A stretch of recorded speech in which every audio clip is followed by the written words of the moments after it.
Hey everybody, Dean Young, Home Tech. Got a pain over right in here, just above my eyelash, right up in here, if you can see. It's like somebody's in there just grabbing my blood vessels and just squeezing and letting off. Then squeezing and letting off. It's just like a swoom.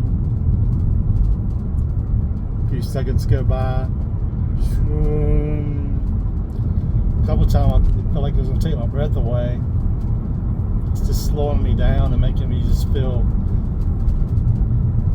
very just blah, you know. It's just like somebody's trying to push through my forehead, like a baby's trying to get on my forehead.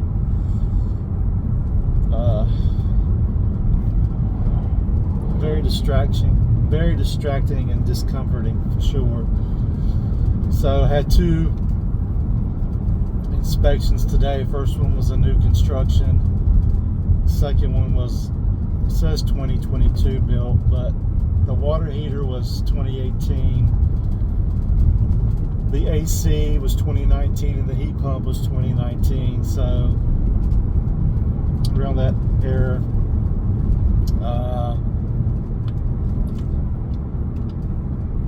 I will say that the 2020 house looked better than the 2022 house. These were all little things.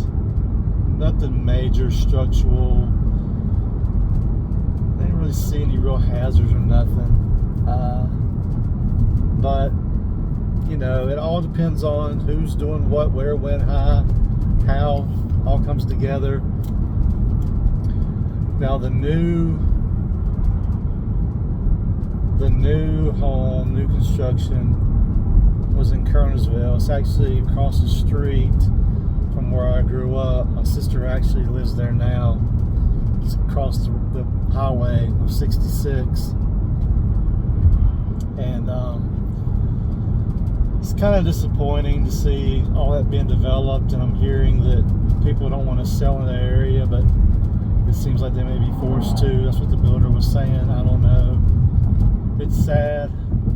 I know things change and happen, and, you know, life goes on, but man, that was my area growing up when I was a kid. Playing outside, climbing trees, playing in the dirt, eating mud pies, being a boy, riding my big wheel on my bicycle with training wheels. And then my sister taught me how to ride her 10-speed. I was probably 7, 8 years old when I learned to ride a 10-speed. Anyway,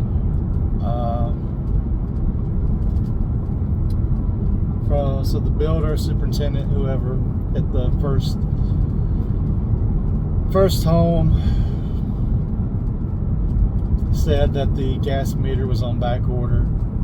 They're waiting for that, so they understand the limitation on checking the water, the hot water, and the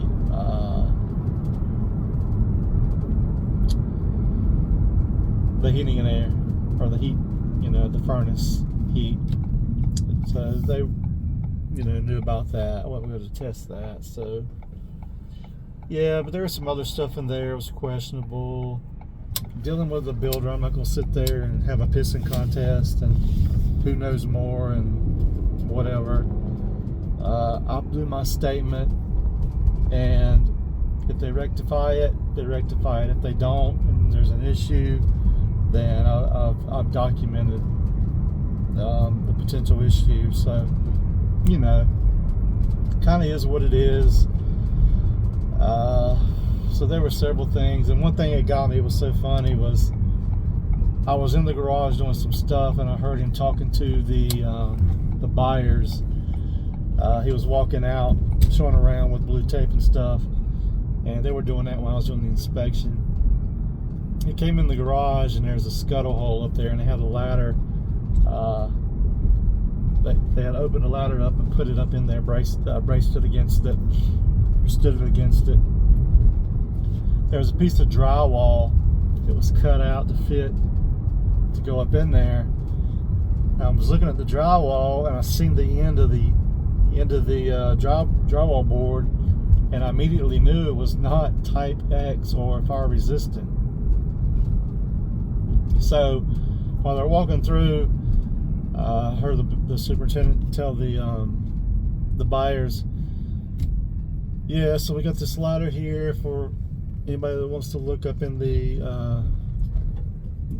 garage, access right here, and we got the drywall to go back up in there right there. So I didn't let him know that I already looked at it. So we're going over the summary and everything. There was a couple things that were concerned, and that was concern to me too, especially the slab. But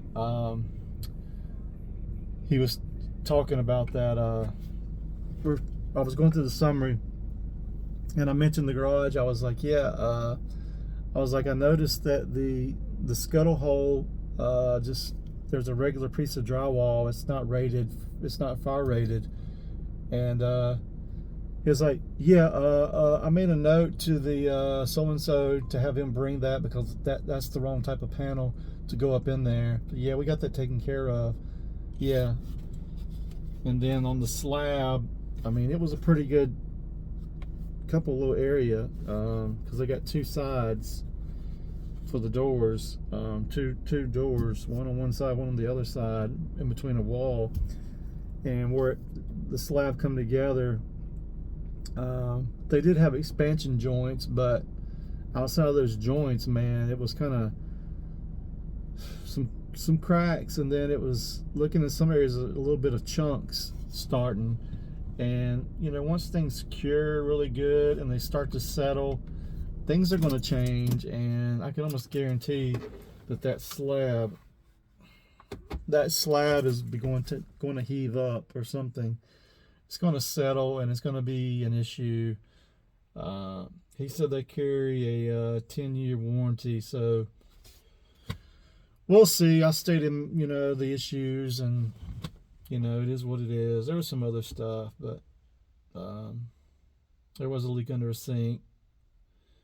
Some big gaps around windows and some flooring gaps and stuff like that. Some other stuff, microwave was hanging down. It wasn't fully secured up. List of stuff. But when I got to the second afternoon inspection, man, I was like, gosh, who built this house? Because I'm like trying to find stuff, and it was hard to find stuff. I was having to get nitpicky, and very minimal stuff. We're talking stick built, very nice construction. Framing was very good. The beams, laminate beams, engineered floor joist, 2x6s. The deck was phenomenal. Walked under the deck, 6x6 post with 2x6 bracing, bolted through. The stringers were bolted through on the header. I was just like, wow. And this was back in 2018, 2019. There's still guys building houses 2022, and they're not getting it. They're not getting these deck builds, and it's a shame. But man, I was thinking, wow. This was in a neighborhood. That's what got me. This is stick built in a neighborhood, and everything was top notch. Very, like I said, just a few little things that were really nothing. I felt like, I told the buyer, I was like, man, this house was not even a challenge to me. I was wanting to find more, and she was like, no, I don't want you to find more. And I was like, I get it, but I feel like I'm not doing you a service. You're not paying for what you're getting. And, some people would look at it that way. It's like, is that all you found? Really? I'm sure I could find more than that. But no, I mean, I was really, really surprised. Asked her who the builder was. She told me, and then she said that they were out of business, that somebody else bought them. And I said, well, that typically means that if somebody's looking to buy your business, you probably do pretty good work. So, yeah, this was out in Pittsburgh. So, hats off to Pittsburgh, or wherever that builder was from. Very impressive work. So anyway, guys, I got my ears lowered. My hair's all messed up, but well, you know, it's not really messed up because it's not much to it. But anyway, I'm gonna get in here and get rid of this headache, man. I don't know what. Ever since the weather changed, I've been just getting this throbbing right above this eye right here, and sometimes it feels like it's gonna take my breath away, and sometimes I just feel like I just want to lay it out on. It's like it's like it almost wants to shut you down. Like you just don't feel like talking or doing anything because the pain is just like, yank, yank. Yeah. But anyway, that's all I got, man. I'm pretty happy with today. Hopefully the clients are. I will say one thing. Now, Vanessa, there's two things. I haven't looked into the second one yet, but the first thing, she texted me and said, you done an inspection back in July, and you stated that you did not run the heating system because of the outside temperature. It was like too hot or extremely hot or whatever. And to have a qualified contractor evaluate the system before closing, whatever. And I was like, yeah, if it's blazing 90 degrees, if it's a heat pump, I'm not going to be turning it on. So anyway, so I stated my limitation. If I don't test it, I have to state my limitation as to why. And it specifically tells you, we recommend that you follow up with a mechanical contractor, qualified contractor, to evaluate it before closing date, So somebody called from an inspection back in July, said their heat wasn't working. So I was thinking heat pump, it could be the thermostat, or it could be the reversing valve. May even be a bad capacitor. But if the reversing valve isn't flipping over to heat, then that could be an issue. But I recommended due diligence, or diligence, I always call them due diligence.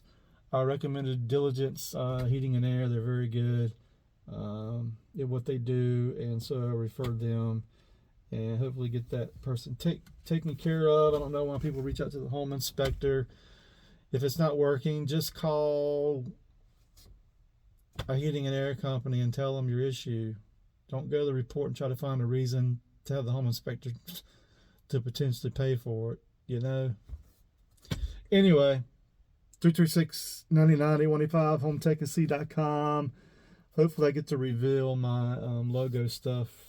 I just got to get my paperwork back from the city for all the counties before I throw it out there, because there's deceptive people out there. So anyway, 336-99-8185, HomeTechNC.com.